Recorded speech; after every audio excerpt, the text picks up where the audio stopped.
Well, so I think the gentlemen over here don't really need any introduction. I think we all know them. We've got some big manufacturers over here. We've got, of course, Jato Dynamics, one of the biggest leaders and one of the biggest names. So I don't think we need any introductions. First of all, I'll straight dive into it. Puneet, so we'll start with you. And the question that I have for you is, what are the big new features and what are the big new innovations that you're likely to see in the next 5 or 6 years? Because you're one of the biggest leaders when it comes to features, when it comes to technology. So what are the big, road ahead you see in the next 5 years? So first of all, good evening everyone, and thank you Ashish. I think that's a question which probably in the beginning of the session was also being asked from the audience. When we look at the development of the Indian automotive industry, I think a lot has flown already in the last 5 years, and we've seen the advent of some futuristic models, features. But what do I see going forward in an automobile car going forward in the next couple of years is the emergence of software defined vehicle, or SDV as we call them. And large of these software defined vehicles would actually be based on the connected car technology. And in fact, when we talk of the powertrain, we are also talking about these vehicles being powered by electrification and in future, the hydrogen powertrain also. Now, having said that, when we look at Hyundai, who has already pioneered this connected car technology way back in 2019, when we launched the first of its class, the Blue Link technology in India. Now, for the benefit of the audience, I just wanted to share that this connected car technology basically is an AI-based tool which is given in your car through a SIM, which is inserted in the car system itself, so that your car can communicate either vehicle to vehicle, vehicle to infrastructure, so that any action done by the driver can be real-time monitored through the connected car technology. I remember way back in 2019 when we first introduced the Blue Link, our penetration was hardly close to around 5% of the total cars which you sell. But now, as we go forward 5 years and in 2024 calendar year, the penetration of our Blue Link technology is already at 26%. And this is growing as I speak. In fact, I remember now, cumulatively, we would have sold more than 700,000 connected cars on road. And this connected technology not only helps us to understand the driver behavior, but also helps us to ensure that the road safety, because that's one of the prime importance as far as any automobile OEM is concerned. Because we want that our cars should have the 3 S. S means smart, S means sustainable, and S also means safer cars. So in future, we would be seeing a lot of these software defined vehicles with connected car technologies, and the powertrain, which I think Mr. Banerjee in the beginning of the session and Honorable Minister Mr. Gadkari also talked about, will be the emergence of new powertrains which would be in electric cars, which would be in hydrogen cars, CNG, and the flexible vehicle. So I think it's a very exciting time at India. We are looking for the advent of all these technologies, and everybody sitting in this room, including the OEMs and our vendor partners, are working tirelessly to ensure that these future-ready technologies come in our cars as soon as possible. And from a tire perspective, sir, if you could give us some guidance of what you expect in the next few years. Yeah, sure. Thank you so much. First of all, thanks to Times Drive for actually a great session and a very informative. Since morning, since beginning, we are hearing so many things. I'm representing Tyres, which is actually responsible for mobility, if you ask me. So fundamentally, what my colleague just now stated, I think the way we look at the future is going to be primarily driven by a few factors. First of all, it is safety, which I think we've been talking a lot. A lot of innovations are happening towards smart mobility, and which I think he touched very well. And I think third would be sustainability, which is a very, very critical aspect. I'm not getting into more into vehicle because a huge amount of technology development is happening in on the vehicle front. But coming back to sustainable and fuel efficient, I would consider as important aspect. So from a tire perspective, I think a lot of work is happening towards this direction. Fundamentally, smart or connectivity, as he touched, connected mobility. In fact, tires talking to the vehicle, that is already there. We are looking at self-healing tires. We are looking at puncture guard tires. We are looking at so many things which are already available in terms of technology. But the focus, because automation, or I would say the connectivity or the capability of the vehicle are continuously enhancing, and therefore it is also necessary that the component industry, particularly like tire for that matter, has to not only meet those challenges but meet the environmental, meet the sustainable, meet the safe challenges, which is what we are looking at and we are working. Jyoti, if you could also take that question, because you're at the top end of the market in terms of pricing. So what do you see in terms of the features, the new tech that's coming up in the next 5 years or so? Yeah, so first of all, once again, thank you so much for having us here and having this conversation. And I think I agree with Puneet. One of the key things you will see, obviously, is the software design vehicles, SDVs as we call them. They are around the corner. At Volvo, we've already launched EX90, which is our first SDV. And I'm sure we will see this coming in all the cars over the period of time. So what does that really mean is that today the whole system is developed of different ECUs. And this will have a core computing. So there is one single ECU which controls the whole car. So it is going to become much more faster. And obviously, this is the base is on EVs. And beyond that, I think what I see coming out is also regarding AI. AI will play a very important role when it comes to providing safety to the whole system. It's not about providing safety only to people who are inside the car, but it is also takes care of, let's say, through recognition, animal recognition, pedestrian recognition systems will have ability to recognize, and through AI power, you can actually diagnose what is likely to happen and take whether it is emergency braking. So you will see a next generation of AI. And what will support that is LiDAR. So today, most of the cars we use radars. Now the next generation car will have LiDARs, which can actually see through even in the night. So, and supported with AI, they will ensure that we are able to offer the best and safest cars in the country.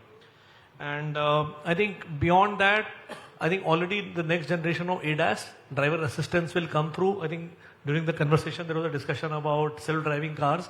Self-driving car may still be a little far off, but ADAS going to next level and providing the next level of autonomous driving or driver assistance will come into play. That's what I see coming about. Obviously, sustainability is important. The way cars are manufactured will change. The way, I think, what sort of materials are used in the car, everything will change. So those are the things what I would like to highlight. And I'd like to ask you, sir, is the buyer ready for all this? Because all this also comes at a cost. So is the buyer ultimately ready to take all these features? Because all these features, especially with a mass market player like Hyundai, comes on the top end cars. So because you are at the end of the market. Yeah, see, cars have become very expensive. So mobility has become, in a way, discriminating. Mobility is not accessible to everybody. That is the sad part of technology creeping up the car prices. So one of the things which is to be done is that you have to balance between what the public wants and what the technology is offering. Technology is offering really all, you remember Star Trek. Star Trek said, "Beam me Scotty," right? That's the ideal mobility which I'm looking for. Someday I'll be sitting on this chair and tomorrow I'll be in Bombay in my home, right? So that's not happening. The technology promises a lot. It is still experimental. So whether it is the energy density of a battery, which is growing but not there. There is the convenience of charging, which is there but not there. So autonomous driving, even in US, Waymo is the biggest company. So they also had a car chasing a truck which had a buffalo, because it did not recognize the truck but recognized the buffalo. Or a truck which was transporting trees was chased by a car thinking it's just a tree, not a truck. So technology is evolving rapidly, and we have come to rely on technology as a matter of fact, whereas it is an evolving science. So we will have experimentation, we will have failures in experimentation, there will be frustrations in experimentation. But yes, it is driving, mobility is becoming exclusive and not for masses. And what are the other big challenges you face? I mean, what are the challenges you face in adoption of all these technologies that they spoke about? Okay, so, yet the features are, many of the things that automotive industry talks about or people like us talk about are still covering the distance from a lab to a mass production car. Not all has come to a mass production car. So this transition of features as they grow in adoption is one of the challenge. How to make them cheaper. So battery, for example, we are talking about 100 kilowatt. Yes, it will come below that. But today, electric car is 40% more expensive. And I think the minister made a statement also that within 6 months, it will be all right. So yeah, mark the date. Puneet sir, I'll Yeah. have the same question to you. What are Yeah, the- so I think I'll also add to what Mr. Ravi also said. Definitely technology comes at a cost. But at the same time, when OEMs try to democratize technology, then the adoption rate of those technologies also start increasing. A case in example, India is a very warm country, very hot country. And, who would have thought that people in their car would love to have a panoramic sunroof? That was considered to be a luxury. Even though the customer may or may not use a sunroof, but I can tell you that in the last calendar year, out of 100 cars which we sold, 52 cars were sold with a panoramic sun. That means 1 out of every 2 cars sold of Hyundai had a sunroof on it. Now that is something which kept us thinking that why customers are preferring. Because today technology has also become ubiquitous, and at the same time the cost of adoption because of the multiple adoption by OEMs has also started coming down. The second case is automatic transmission, which always customers used to say, oh, automatic transmission is very expensive, fuel average, so on and so forth. But now, 1 out of every 4 cars sold by Hyundai is an automatic transmission. Similarly, connectivity, which I told you, 26% cars are already with connectivity. And also, the penetration of the high-end trims, especially for Hyundai, has already gone up to 18%. So yes, technology comes at a price, but I am very happy to share that the auto industry has become quite responsible, and that's where the cost of technology, when spread over a larger mass, and that's where we see the proliferation of 4.3 million cars, passenger vehicles, which we sold in India last year, has actually led to the democratization of these technologies. And the days will come when future technologies, which I think Mr. Jyoti also talked about, ADAS. Now, out of 14 models which we offer in India, 12 models are already with connected technology, and 9 models out of the 14 are already with ADAS. So ADAS as a technology itself is becoming very much penetratable in the Indian market, and I'm sure with the times to come, with the coming of these modern roads, which Mr. Gadkari talked about, the adoption of ADAS and these technologies will increase because safety is paramount importance. OEMs, customers, and the government will be working together to see that the adoption of these life-saving technologies become more affordable and also more meaningful for the people. Mr. Misra, is that something you also face, the high cost? Because when you offer green tires, EV tires, costing is much higher. A lot of customers, when they change their tires, they actually don't want a green tire on their car. They say, normal wala tire laga do, meko nahi kharcha karna hai. Is that something, it's a big challenge? Do you see that? You see, this is as I think somebody said, chicken and egg. So the point is that there is a need. I mean, on the one hand, we are talking about net zero. Government of India says net zero by 2070, and companies are announcing. So how do you achieve that? So therefore, the technology will drive it. And of course, even from Tyres perspective, like he rightly said, but we believe that over a period of time, the value proposition or the customer's understanding or the person who's buying probably will go through a change. Today, of course, the technology is costing more. When we want to, anything you are developing new, it is at an added cost. But also, as he rightly, he said it, that over a period of time, as it grows or multiplies, probably the cost will also come down because also the material which you buy, because the future is also going to be lighter material. material which is going to offer better sustainability and better fuel efficiency, but it is today more expensive. But the way when we discuss with many of the manufacturers, I think gradually this will come down. But yes, this challenge is there, and some of the customers or some of the people who are interested in taking the technology forward are paying. But yes, there is a challenge as far as adopting new technology is concerned. And Jyoti, I'll come to you.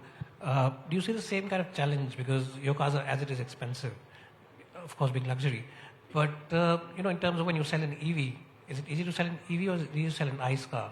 How is the difference over there when it comes to at the top end of the market? See, as a company, we are pushing towards electrification. I think already even India itself, we are selling almost 25% of our cars, we are selling electric cars. And I think going forward, the adoption of EVs is going to pick up.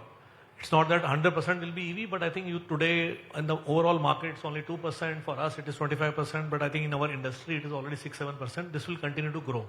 But obviously, there are challenges. I think we heard from the minister and others also. Obviously, there are 3 C's.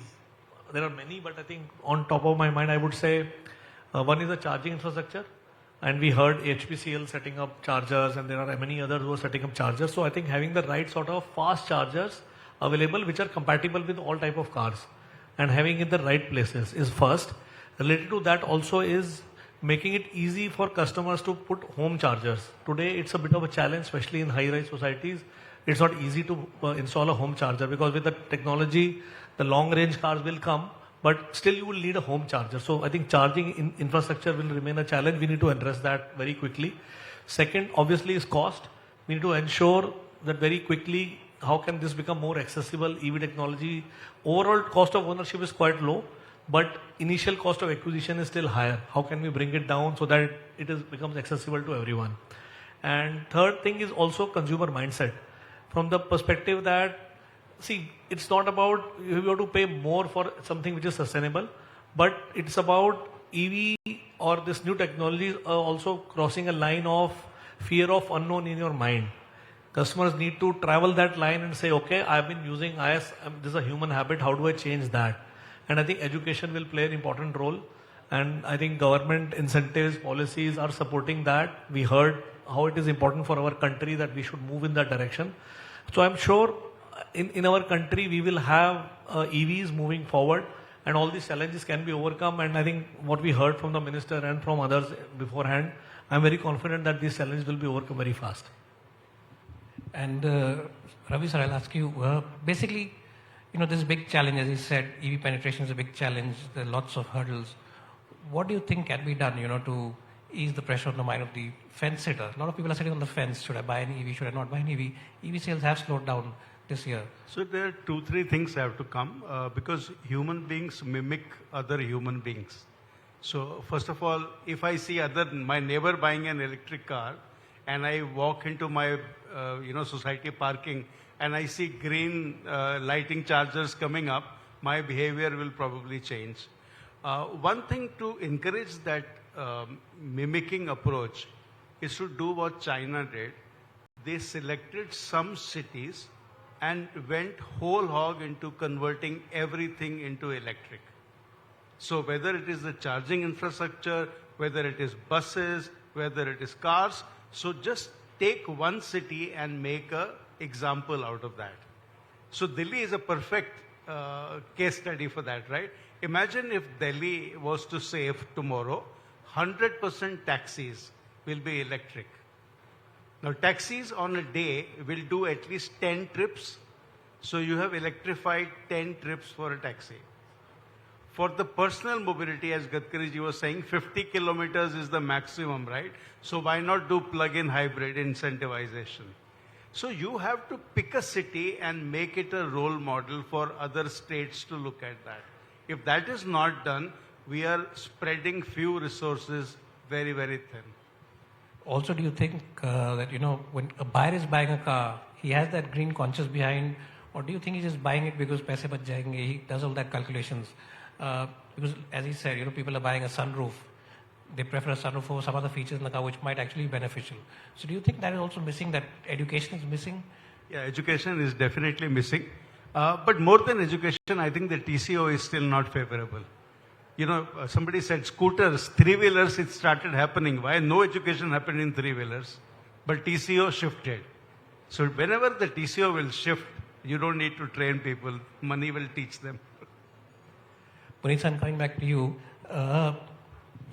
Lots of benefits you told us about ADAS and the other features which you think are going to become very commonplace in the next few years. But do you think that ADAS is a very relevant feature for India because our roads are very populated, over-dense, heavy density? A lot of people don't buy a top-end version because they say, "Mujhe ADAS nahi chahiye, mujhe sunroof chahiye." So again, about customer education, how do you think that can be? So, as I mentioned, that always technology will always be initially very challenging for the people to adopt. And I think rightly mentioned, education is something which is very important. But at the same time, now the customers also realize that for them, safety is also of paramount importance. We have seen a couple of years back what happened in the country and the world in terms of COVID, spread, and how people adopted personal transport over shared transport, and how the family values have started coming in. Now we have also seen people traveling long distance with their families, 6 and 7 people put together. So that's why the advent of bigger cars and the SUVs also we are seeing. So ADAS is a technology which will encourage the people to adopt safety. And that's where, as I said, that 14% of our cars, almost 9 cars out of 14 cars are with ADAS. And I'm seeing that these adoptions will further continue to increase because the cost of technology itself is also coming down. Jyoti mentioned about the radars and the lidars which are coming, and with the coming up of these volume players, all these technologies are actually coming at a very good price, and the OEMs are passing on these costs as the benefits to the customer so that they can adopt more and more. But whenever there will be a new technology, there will be challenges. Like, for example, EV penetration itself today we are talking is a big challenge in this country. One of the statistics which I wanted to share with everyone over here is that currently in India, in terms of our installed capacity, we have close to around 25,000 chargers. But a recent study said that unless and until we reach to a mass of around 1.6 lakh chargers, we really cannot be talking about a serious electrification. Now that difference from 25,000 to 1.6 lakh chargers is a humongous task. So everyone put together, OEMs, we have taken an initiative therein. We are going to install 600 only fast chargers, ultra fast chargers across the highways of the country, which includes 100 chargers, especially in the state of Tamil Nadu. Now, why we are doing this is because if you are setting up a fast charging station with a capacity of 60 kilowatt or 150 kilowatt, one station can actually give you 3 guns and 3 cars can simultaneously charge over there. So even if you have more and more chargers, but if these are not fast chargers or ultra fast chargers, then also the customer psychology of fast charging will also be defeated. Therefore, it is now a matter of time, and I think the PM e-drive scheme, which was recently announced, also allocates 2,000 crores towards the setting of this charger infrastructure. So I'm very confident that with the collaboration between the OEMs, the government, and also the various CPOs or the charge point operators we call them, we will be able to democratize the adoption of these EVs also. And similarly, we have seen the growth. Mr. Gadkari talked about 14% in the cars as far as last year was concerned. It's a very promising figure. Yes, India is a big country and all these things will definitely take some time. But we are very positive that with the times to come in 2030, we should be looking at a double-digit penetration as far as EVs are concerned. And I think all of us are committed to ensure that EV becomes a reality so that we can become a nation which is sustainable, which is safe, and which is smart. Mr. Misra, same question to you. A lot of people are not aware of the benefits, as we said. Customer education, is that something that you're looking at? I think this is very, very critical because I think awareness and I'm in total agreement. In fact, a lot of things customers are not aware of. Even a lot of technologies customers are not aware of. So that is something which is very important. In fact, Gadkari's talked so much about safety and the first, in fact, many times we've heard he admits that this is one area I have not been able to succeed satisfactorily. So now that is because I would call it as a education or customer awareness. I think second is also regulation, the regulations and regulation compliances. Third, I would also consider some kind of a lack of infrastructure or those kind of things which are also leading to these kind of problem. But if efforts are made, and in fact many are we as organization, and also we, one of the association, which is Tire Association Atma, we are doing a lot of work on safety, on sustainability all over the country, on many expressways. And it is surprising to see the complete lack of awareness of people and safety aspects. From a tire standpoint, you'll be surprised to see that almost 60 to 70% of the cars we find are underinflated. Now that is very unsafe. You go to expressways, you'll see the tires which are completely worn. There is a regulation in the country that the tire must be replaced after certain, there is a indication, there are indicators on the tire, everything, but the education is missing. Information is, awareness is missing. So I would say that I think as each one, we need to work on this particular area, try our bit, I would say, to educate and make customers aware about all these aspects, certainly. Jyoti, you mentioned a new technology that's coming up for ADAS. Can you just elaborate on that? Because I wanted to... So I think let's look at ADAS as something which can actually work to avoid collisions, right? Because end of the day, humans are driving the car today. I think we all agree that it's not going to change, so that suddenly there will be autonomous drive. Those cars will come later. So right now, let's assume humans are driving the car and technology can only help. So ADAS is a great technology which can help avoid collisions. So there are things like cross traffic alert. There are things like blind spot identification. So before a human can identify, technology can tell you that something is coming and actually push the lane so that you are avoiding the collision. It's already available in our cars, and I believe the next generation of ADAS will further work. I'm sure a lot of our dealer partners sitting here, they will not like it, but collision avoidance means lower revenue for the body and paint shop. But end of the day, as a country, as human race, I think what we need is reduction in the loss of life, fatalities. I think this avoidance can only help us get there.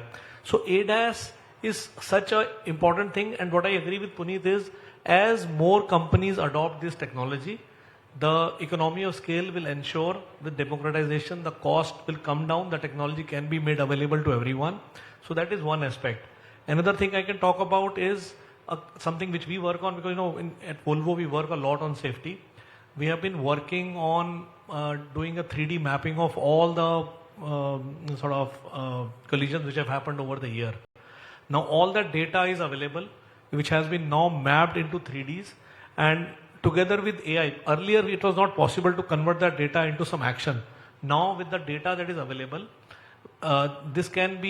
the AI can really predict what is going to happen. And those algorithms can be built into the ADAS. That's where the next generation of technology will evolve.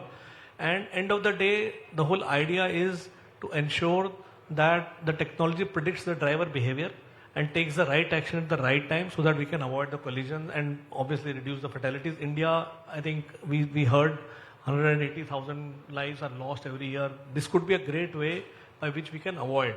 Because end of the day, humans will make mistakes, and I think technology can help avoid those mistakes. Let's use the technology the best possible way. And Ravi sir, we've spoken a lot about the challenges, but there are definitely a lot of opportunities as well.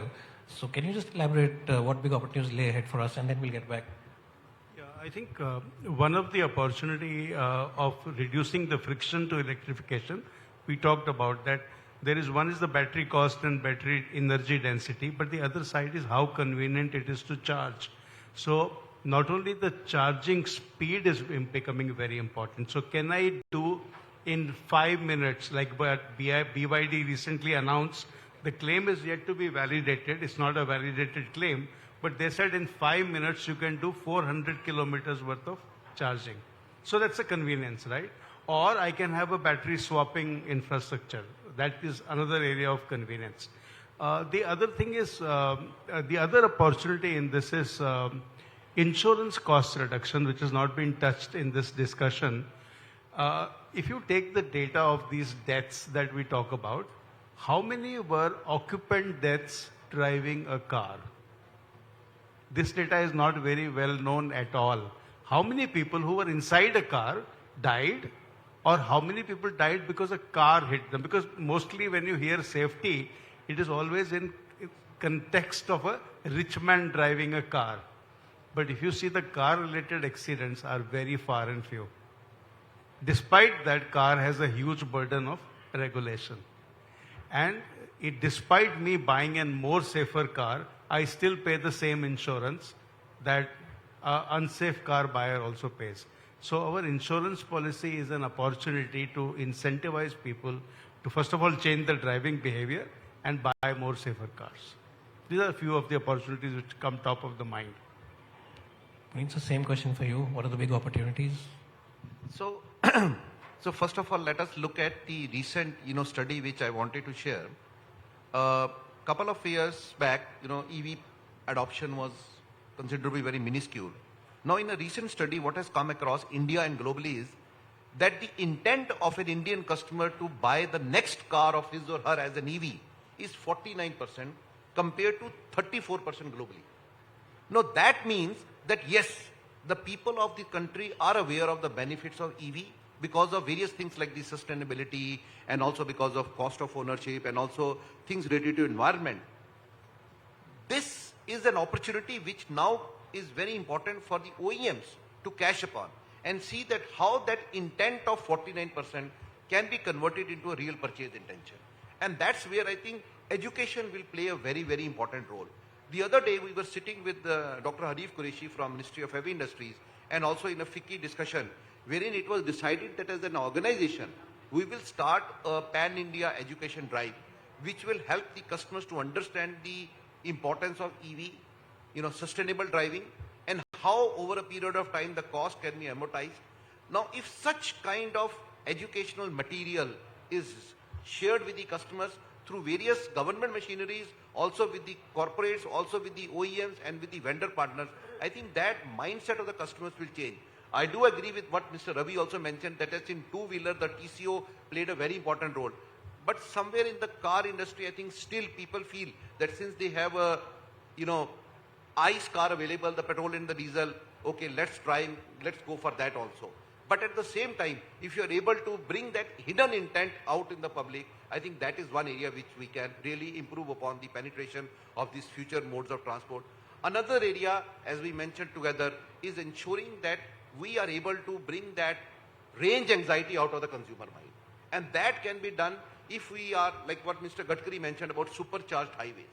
Now the government is doing a lot of things, OEMs and everyone, if put together, if you are able to give an assurance to the customer that every 100 kilometers there will be a charger which will be available, I think that range anxiety also for the persons to drive an EV will definitely go from that mind.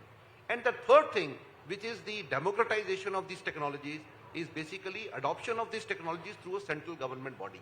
So the government is working upon various policies.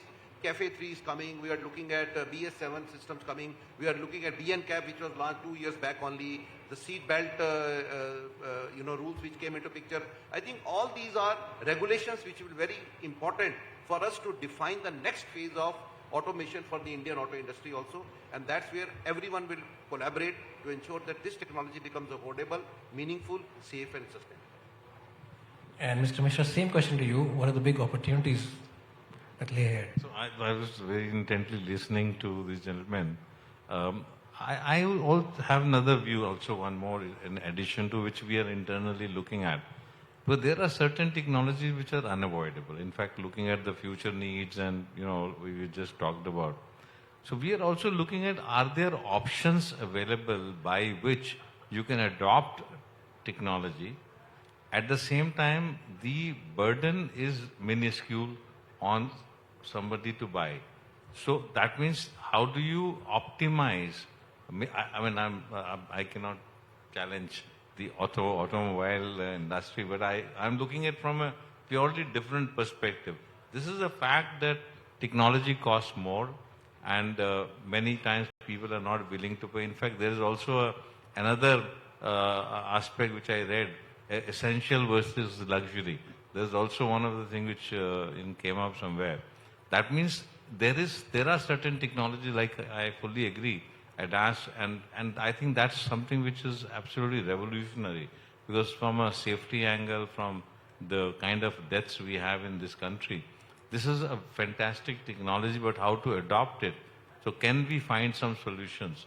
So I think opportunities are, I would call opportunities more as responsibilities. That there are certain technology we do want to deliver, and at the same time, how to make sure customers are made aware of, how to make sure we can pass on a minuscule portion of the added cost and find a solution. And one thing I just want to add, which Swadesh stated, I think it's a fantastic idea about generating one model. We call, in our manufacturing parlance, we call it as a model machine or a model room or a model. So why not create something like this? Fantastic suggestion. Why don't you give it to Mr. Gadkari? Jyoti, your thoughts on this? Yeah, so I think let's look at a wider picture here as a country, right? And I see automobile industry has a great opportunity here. Our country has a great opportunity here, and Mr. Gadkari sort of talked about it as well. I would like to sort of elaborate on that. So number one, we are already number 3 globally. But if you see, I think it has taken us a long time, and our aspiration is to become even bigger. And I believe the world is moving towards electrification. I think that is known. I think if you look at the stories about BYDs and others is coming because they are the pure EV players and they are gaining numbers and traction globally. So EV is here to come. I think when the cars were getting adopted in the country, I think we missed the bus at that time because we were not ready when it came to becoming a production house. Now is the time. We should become a production powerhouse for the globe. We should make cars and sort of sell from India. That's a great opportunity. And we have the right things set up. The government is very supportive. The policies are very supportive. I think we have this lithium ion find which Gadkari Sahab was talking about. So there is a lot happening for us. So as a country, it's a great opportunity that we make ourselves as a EV center for production. That is the starting point. Then you see as a country, why do we really need to do that? There are 2 more reasons beyond making in India and selling from India. We have the highest polluted countries. I think if you look at the chart globally, I think the highest polluting all states, cities are in India. And EVs can be a great solution to that. There is no second thought about it. Even if, let's say there is a debate whether the pollution shifts from cities to somewhere else, but we need to cut away pollution from the cities. And I think EVs can play a role there. So we need it because of that. And third, obviously oil imports. Minister Sahab talked about that. How do we cut down our oil imports and make it self-sufficient? So if you look at from all these perspectives, I believe that's a great opportunity. And I would like to use this forum to say, as an industry, we have to come out with one single voice and say EV sahi hai. Because we need to go out with one voice, otherwise we are only confusing the customers whether we should go this way or that way. I think if you look at government is very clear with their policy. They are saying, as a country, we need to move more toward electrification, and hence I would say EV sahi hai, and that's a great opportunity for the country. Well, I don't think a lot of other manufacturers will agree with you because some of them don't have any EVs. But anyways, I think thank you guys for your time. Very insightful discussion. I'm really sorry we've run out of time. So we'll end it here. Thanks once again for all coming over here. Thank you so much.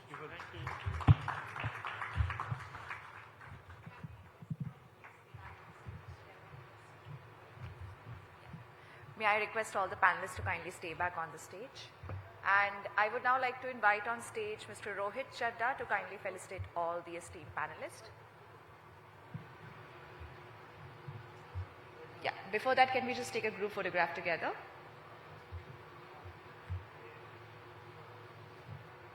Thank you so much once again for sharing all your valuable insights with us. Very enriching discussion. Thank you once again for enlightening all of us with your wealth of knowledge, expertise and experience.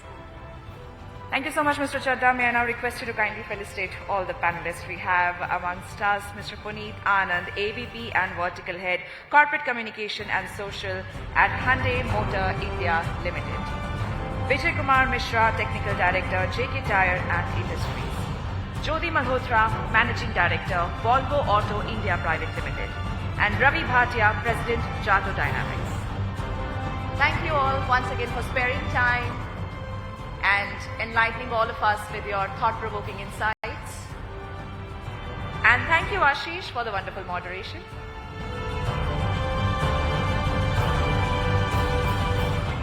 Can I now request all of you to please come together for a group photograph? Thank you. And can we hear a big round of applause one more time for all our panelists, ladies and gentlemen?